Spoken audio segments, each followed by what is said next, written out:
नमस्कार, मैं कृष्णा वाजपेयी कर्नाटक विधान परिषद के लिए Karnataka north east graduate council से होने वाले इलेक्शंस के लिए मैं रिटर्निंग ऑफिसर हूं।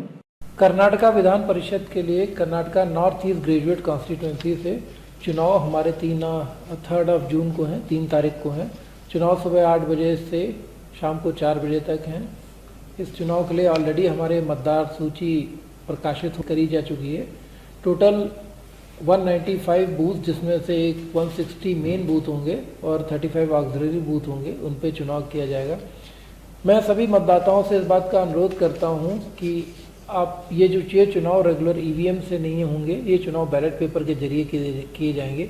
बैलेट पेपर में अपने प्रेफरेंस मार्क करने का एक विशेष तरीका होता है, तो सभी मतदाताओं से अनुरोध करता हूं कि आप एकदम करेक्ट तरीके से अपने प्रेफरेंस मार्क करें, नहीं तो बैलेट पेपर इनवैलिड होकर रिजेक्ट हो जाता है और रिजेक्ट बैलेट पेपर काउंटिंग के दौरान काउंट नहीं होता है। तो आपका बैलेट पेपर वैलिड रहे और काउंटिंग की प्रक्रिया का हिस्सा बने, इसके लिए बहुत ज़रूरी है कि आप बैलेट पेपर को करेक्ट मार्किंग करें।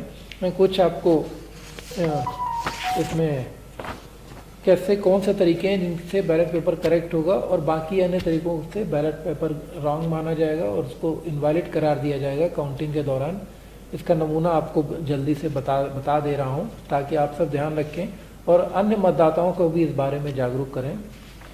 एक ही बिल्कुल सिंपल तरीका है बैलेट पेपर का। इन्होंने अपने जो कैंडिडेट हैं, जो इनके प्रेफरेंस 1 है, उसके सामने इंग्लिश में 1 अंकित कर दिया है। सेकेंड कैंडिडेट जो इनका प्रेफरेंस है, उनको सामने सेकेंड अंकित कर दिया है, थर्ड, फोर्थ, और इस तरह से ये बैलेट पेपर इनका करेक्ट है। हमारे इस चुनाव में टोटल 19 कैंडिडेट हैं चुनाव में। तो इसमें खास बात ये ध्यान रखनी है कि हमको सभी कैंडिडेट्स के लिए अपना ये वरीयता क्रम प्रेफरेंस ऑर्डर नहीं देना है। हम अगर 1 के लिए देना चाहते हैं, 2 के लिए देना चाहते हैं, 3 के लिए देना चाहते हैं, 4 के लिए देना चाहते हैं, हम जितने के लिए देना चाहते हैं। जैसे इस बैलेट पेपर में इस पर्टिकुलर मतदाता ने 4 के लिए प्रेफरेंस दिया है, उसका पहला प्रेफरेंस हो गया, दूसरा हो गया, तीसरा हो गया, चौथा हो गया। आप 5 के लिए देना चाहते हैं, आप 5 के लिए दे सकते हैं। आप सिर्फ 2 के लिए देना चाहते हैं तो पहला और दूसरा दे के 2 के लिए दे सकते हैं। इसी प्रकार आप रोमन न्यूमरल्स में भी first, second, third and fourth mention करके अपना प्रेफरेंस अंकित कर सकते हैं। ये भी करेक्ट बैलेट पेपर है। इसी तरह कन्नड़ा सभी भाव का प्रयोग करते हुए अपना प्रेफरेंस दे सकते हैं। ये भी करेक्ट बैलेट पेपर है। ये तीनों बैलेट पेपर जो भी मैंने दिखाए, ये वैलिड मतलब जायज़ बैलेट पेपर रहेंगे और ये काउंटिंग की प्रक्रिया के दौरान इनको एक्सेप्ट किया जाएगा काउंटिंग के लिए।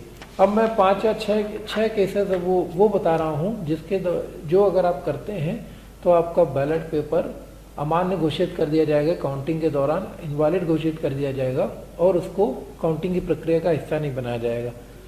पिछली बार काफ़ी संख्या में बैलेट पेपर्स जो हैं वो इनवैलिड होकर रिजेक्ट हो गए थे। तो ये एक बात है कि हमारे ग्रेजुएट वोटर्स अगर उनसे वही यही अनुरोध है कि वो सही से बैलेट पेपर पे मार्किंग करें ताकि उनके बैलेट पेपर्स इनवैलिड होकर रिजेक्ट ना हो। मैं आपको केसेस दिखाता हूँ। जैसे ये एक तरीका हो गया, इसमें इन्होंने अपना ऑप्शन नंबर 1 नहीं दिया है, ऑप्शन नंबर 2 से स्टार्ट किया है। क्योंकि ऑप्शन नंबर 1 देना कंपलसरी है, अगर 2 से स्टार्ट किया है तो ये बैलेट पेपर अमान्य हो जाता है।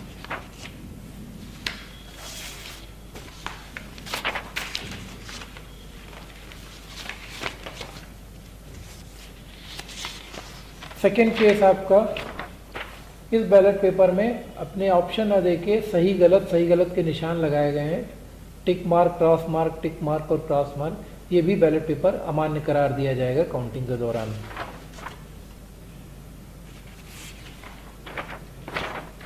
इस बैलेट पेपर में मतदाता ने कैंडिडेट के आगे प्रेफरेंस अंकित करते हुए ONE1 TWO2 THREE3 लिख दिया है।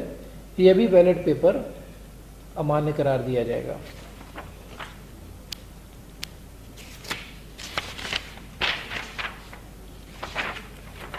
इस मतदाता ने अपना पहला प्रेफरेंस इंग्लिश में दिया है, दूसरा प्रेफरेंस कन्नड़ा में 2 लिख के दिया है, तीसरा प्रेफरेंस इंग्लिश में 3 लिख के दिया है, चौथा प्रेफरेंस कन्नड़ा में लिख के दिया है। ये भी बैलेट पेपर अमान्य करार दिया जाएगा, ये भी अलाउड नहीं है।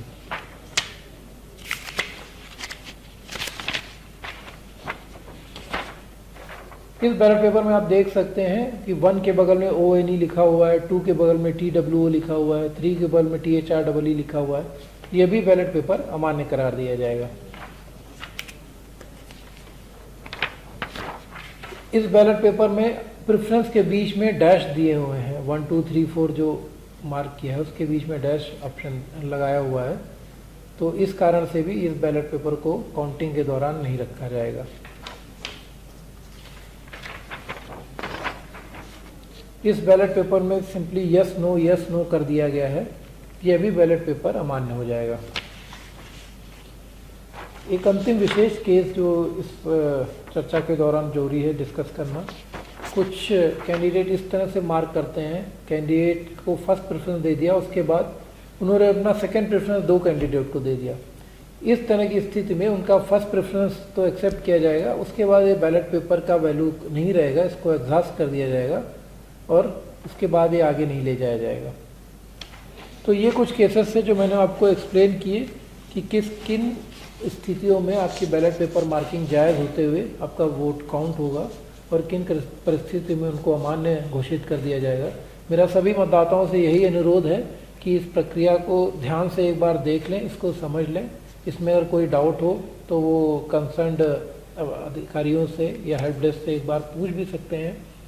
और ये इंश्योर रखें कि बैलेट पेपर, जैसे कि पिछले चुनाव में हमने देखा कि बहुत सारे बैलेट पेपर ना ये अमान्य घोषित किए जाते थे, वो स्थिति ना हो, ज़्यादा से ज़्यादा बैलेट पेपर वैलिड रहें और काउंटिंग का हिस्सा बने। Thank you. ಎಲ್ಲರಿಗೂ ನಮಸ್ಕಾರ। ಕರ್ನಾಟಕ ಈಶಾನ್ ಪದವೀಧರ ಕ್ಷೇತ್ರದಿಂದ ಕರ್ನಾಟಕ ವಿಧಾನ ಪರಿಷತ್ಗೆ ಚುನಾವಣೆ 3ನೇ ಜೂನ್ ತಾರೀಕಿಗೆ ನಿಗದಿಸಲಾಗಿದೆ। ಈ ಚುನಾವಣೆಗೆ ಅರೌಂಡ್ 1.5 ಲಕ್ಷ ವೋಟರ್ಸ್ ಇದ್ದಾರೆ ಮತ್ತು ಈ ಚುನಾವಣೆ ಟೋಟಲ್ 195 ಪೋಲಿಂಗ್ ಬೂತ್ಸಲ್ಲಿ ನಾವು ಕಂಡಕ್ಟ್ ಮಾಡ್ತಾ ಇದ್ದೀವಿ। ಈ ಚುನಾವಣೆಗೆ ನಮ್ಮ ಅಂತಿಮ ಮತದಾರ ಪಟ್ಟಿ ನಮ್ಮ ವೆಬ್ಸೈಟ್ rcgulbarga.in ನಲ್ಲಿ ಪ್ರಚುರಪಡಿಸಲಾಗಿದೆ। ಎಲ್ಲ ಮತದಾರಗಳು ಈ ವೆಬ್ಸೈಟಲ್ಲಿ ಹೋಗಿ ನಿಮ್ಮ ಪಾರ್ಟ್ ವೈಸ್ ನಿಮ್ಮ ಹೆಸರು ನೋಡ್ಬೋದು, ಅವಲೋಕಿಸ್ ಮಾಡ್ಬೋದು। ಈ ಮತದಾನದಲ್ಲಿ ಮುಖ್ಯವಾಗಿ ನಮ್ಮ ಜನರಲ್ ಲೋಕಸಭಾ ಅಥವಾ ವಿಧಾನಸಭಾ ಮತದಾನದಲ್ಲಿ ಏನು ಪ್ರಕ್ರಿಯೆ ಇರುತ್ತೆ ಅದಕ್ಕಿಂತ ಈ ಮತದಾನದಲ್ಲಿ ಡಿಫ್ರೆಂಟ್ ಪ್ರೊಸೆಸ್ ಇದೆ। EVM ಅಲ್ಲಿ ನಾವು EVM ಯೂಸ್ ಮಾಡ್ತಾ ಇದ್ದೀವಿ, ಈ ಪೋಲಿಂಗ್ ಪ್ರೊಸೆಸ್ಗೆ ನಾವು ಬ್ಯಾಲೆಟ್ ಪೇಪರ್ ಯೂಸ್ ಮಾಡ್ತೀವಿ। ಈ ಬ್ಯಾಲೆಟ್ ಪೇಪರಲ್ಲಿ ಹೇಗೆ ಇದು ನೀವು ಯೂಸ್ ಮಾಡಬೇಕು, ಪ್ರಿಫರೆನ್ಸ್ ಹೇಗೆ ಮೆನ್ಷನ್ ಮಾಡಬೇಕು, ಇದರ ಬಗ್ಗೆ ನಮ್ಮ ಜೊತೆ ನಮ್ಮ ಹಿಸ್ಟ್ರಿ ಪ್ರೊಫೆಸರ್ ಮತ್ತು national level master trainer Shri Shashishekar Reddy ನಮ್ಮ ಜೊತೆ ಇದ್ದಾರೆ। ಅವರು ಸ್ವಲ್ಪ ವಿಸ್ತಾರವಾಗಿ ಈ ಪ್ರಕ್ರಿಯೆ ನಿಮಗೆ ಎಕ್ಸ್ಪ್ಲೇನ್ ಮಾಡ್ತಾರೆ। ಪ್ಲೀಸ್। ಧನ್ಯವಾದಗಳು ಸರ್। ಈಗಾಗಲೇ ಹೇಳಿರುವ ಹಾಗೆ ಇಲ್ಲಿ ಪ್ರಿಫರೆನ್ಷಿಯಲ್ ವೋಟ್ ಅಂದರೆ ಆದ್ಯತಾನುಸಾರ ಮತವನ್ನು ಚಲಾಯಿಸಬೇಕಾಗಿರುತ್ತದೆ। ಹೀಗಾಗಿ ಮತದಾರರು ಈಶಾನ್ಯ ಕರ್ನಾಟಕ ಪದವೀಧರ ಕ್ಷೇತ್ರದಲ್ಲಿ ಫಾರ್ಮ್ ನಂಬರ್ 18 ಸಲ್ಲಿಸಿ ತಮ್ಮ ಹೆಸರನ್ನು ನೋಂದಾಯಿಸಿಕೊಂಡಂತಹ ಪದವೀಧರರು ತಮ್ಮ ಮತವನ್ನು ಚಲಾಯಿಸುವಾಗ ಮುಖ್ಯವಾಗಿ ಗಮನಿಸಬೇಕಾದಂತಹ ಅಂಶ ಎಂದರೆ ಈ ಥರ ಇರುವಂತಹ ಬ್ಯಾಲೆಟ್ ಪೇಪರ್ನಲ್ಲಿ ಅವರು ಕನ್ನಡ, ಇಂಗ್ಲಿಷ್ ಅಥವಾ ರೋಮನ್ ಅಂಕಿಗಳಲ್ಲಿ ಮಾತ್ರ ತಮ್ಮ ಆದ್ಯತೆಯ ಮತವನ್ನು ಚಲಾಯಿಸಬೇಕಾಗ್ತದೆ। ಉದಾಹರಣೆಗೆ ನೀವು ಇಲ್ಲಿ ನೋಡ್ಬೋದು, 1ನೇ ಪ್ರಾಶಸ್ತ್ಯವನ್ನು ಇಲ್ಲಿ, 2ನೇ ಪ್ರಾಶಸ್ತ್ಯ, 3ನೇ ಪ್ರಾಶಸ್ತ್ಯ, ಹೀಗೆ ಸ್ಪರ್ಧೆಯಲ್ಲಿರುವಂತಹ ಎಲ್ಲ ಅಭ್ಯರ್ಥಿಗಳಿಗೂ ಮತ ಚಲಾಯಿಸಬಹುದಾದರೂ ಸಹ ನಿಮ್ಮ ಆಯ್ಕೆಯ ಪ್ರಕಾರ, ಆದ್ಯತೆಯ ಪ್ರಕಾರ ನೀವು ಮತವನ್ನು ಚಲಾಯಿಸಬೇಕಾಗಿರ್ತದೆ। ನೀವು ಅಂಕಿಗಳನ್ನು ಬಿಟ್ಟು ನೀವು ಅಲ್ಲಿ ಅಕ್ಷರಗಳಲ್ಲಿ 1 2 ಅಂತ ಬರೆಯೋದಾಗಲಿ ಅಥವಾ ಅಭ್ಯರ್ಥಿಯ ಹೆಸರಿನ ಮುಂದೆ ಟಿಕ್ ಮಾರ್ಕ್ ಅಥವಾ ಕ್ರಾಸ್ ಮಾರ್ಕ್ ಹಾಕುವುದಾಗಲಿ, ಈ ಥರ ಟಿಕ್ ಮಾರ್ಕ್, ಕ್ರಾಸ್ ಮಾರ್ಕ್ ಹಾಕಿದರೂ ಇದು ಇನ್ವ್ಯಾಲಿಡ್ ಆಗುತ್ತದೆ। ನೀವು ಕನ್ನಡದಲ್ಲಿ ಸ್ಪಷ್ಟವಾಗಿ 1 2 3 ಈ ಥರನೂ ಬರಿಬೋದು, 1 2 3 ಈ ಥರ ಬರಿಬೋದು, ಅಥವಾ ಇಲ್ಲ ರೋಮನ್ನಲ್ಲಿ ಬರಿಬೇಕಾದರೂ ಸಹಿತ ನೀವು ಸ್ಪಷ್ಟವಾಗಿ 1 2 3 1 2 3 ನೀವು ಈ ಥರ ನೀವು ಅಲ್ಲಿ ನೀವು ಕರೆಕ್ಟಾಗಿ ಸೀಕ್ವೆನ್ಸ್ ಪ್ರಕಾರ ಬರೀಬೇಕಾಗಿರ್ತದೆ। ನೀವು 1 ಬರೀಲೇ ಇಲ್ಲ, ನೇರವಾಗಿ 2 ಬರೆದರೂ ರಿಜೆಕ್ಟ್ ಆಗ್ತದೆ, ಅಥವಾ ನೀವು ಬೇರೆ ಯಾವುದೇ ರೀತಿಯ ಸರಿ ತಪ್ಪು, ಹೌದು, ಬೇಕು, ಬೇಡ ಈ ರೀತಿಯ ಒಂದು ನೀವು ಅಲ್ಲಿ ಮಾರ್ಕ್ ಮಾಡಿದರೆ ಅದು ಇನ್ವ್ಯಾಲಿಡ್ ಆಗ್ತದೆ। ಮತ್ತು ನಿಮಗೆ ಮೂರನೇ ಅಲ್ಲಿ ಮತಗಟ್ಟೆಯಲ್ಲಿ ನಿಮಗೆ ಯಾರು ಈ ಬ್ಯಾಲೆಟ್ ಪೇಪರನ್ನು ಈ ರೀತಿ ಮಡಚಿ ಕೊಡ್ತಾರೋ ನೀವು ಅದೇ ರೀತಿ ಮಡಚಿ ಅದನ್ನು ಅಲ್ಲೇ ಮತಗಟ್ಟೆಯಲ್ಲಿ ಮಧ್ಯದಲ್ಲಿರುವಂತಹ ಬ್ಯಾಲೆಟ್ ಬಾಕ್ಸ್ನಲ್ಲೇ ಹಾಕಬೇಕು. ನೀವು ಈ ಥರ ಮಡಚಿ ನಿಮಗೆ ಕೊಡ್ತಾರೆ. ಈ ಥರದ್ದು ನೇರಳೆ ಬಣ್ಣದ ಕಲರ್ ಪೆನ್ನನ್ನು ಸ್ಕೆಚ್ ಪೆನ್ನನ್ನು ಕೊಡ್ತಾರೆ. ಇದೇ ಪೆನ್ನಿನಿಂದ ಈ ಮತಪತ್ರದಲ್ಲಿ ನಿಮ್ಮ ಮತವನ್ನು ದಾಖಲು ಮಾಡಿ ಅದು ತಿರಸ್ಕೃತವಾಗದಂತೆ ನಿಮ್ಮ ಅಮೂಲ್ಯವಾದಂತಹ ಮತವನ್ನು ಚಲಾಯಿಸಲಿಕ್ಕೆ ನೀವು ಗಮನವನ್ನು ಕೊಡಬೇಕಾಗ್ತದೆ. ಒಂದು ವೇಳೆ ನೀವು ಈ ಅಂಕಿಗಳನ್ನು ಹೊರತುಪಡಿಸಿ ಅಕ್ಷರಗಳಲ್ಲಿ ಬರೆದ್ರೆ ಅಥವಾ ಯಾವುದಾದರೂ ಚಿಹ್ನೆಯನ್ನು ಮಾಡಿದರೆ ಅಥವಾ ನೀವು ಸಹಿ ಮಾಡಿದರೆ ನಿಮ್ಮ ಗುರುತನ್ನು ಅಲ್ಲಿ ಕಂಡುಹಿಡಿಯುವ ಹಾಗೆ ಏನಾದರೂ ನಮೂದನ್ನು ಮಾಡಿದರೆ ಅದು ತಿರಸ್ಕೃತವಾಗ್ತದೆ.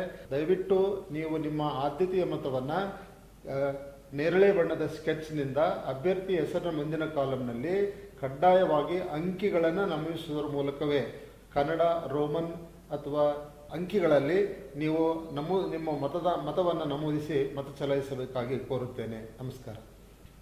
Thank you Shashishekar Reddy ji. ಅವರು ನೀವು ವಿಸ್ತಾರವಾಗಿ ಈ ಪ್ರೋಸೆಸ್ ಹೇಗೆ ಮತ ಚಲಾಯಿಸಬೇಕು ಅದರ ಪ್ರಕ್ರಿಯೆ ಎಕ್ಸ್ಪ್ಲೇನ್ ಮಾಡಿದ್ದಾರೆ. ತಮ್ಮೆಲ್ಲರಿಗೂ ಮತದಾರರಿಂದ ಅದೇ ನಾನು ಮನವಿ ಮಾಡ್ತೀನಿ, ದಯವಿಟ್ಟು 3ನೇ ತಾರೀಕಿಗೆ ಹೆಚ್ಚಿನ ಸಂಖ್ಯೆಯಲ್ಲಿ ಬಂದು ನಿಮ್ಮ ಅಮೂಲ್ಯವಾದ ಮತಾಧಿಕಾರ ಚಲಾಯಿಸಿ ಇದು ಮತದಾನ ಪ್ರಕ್ರಿಯೆಗೂ ಸಫಲ ಮಾಡಿ. ಧನ್ಯವಾದ.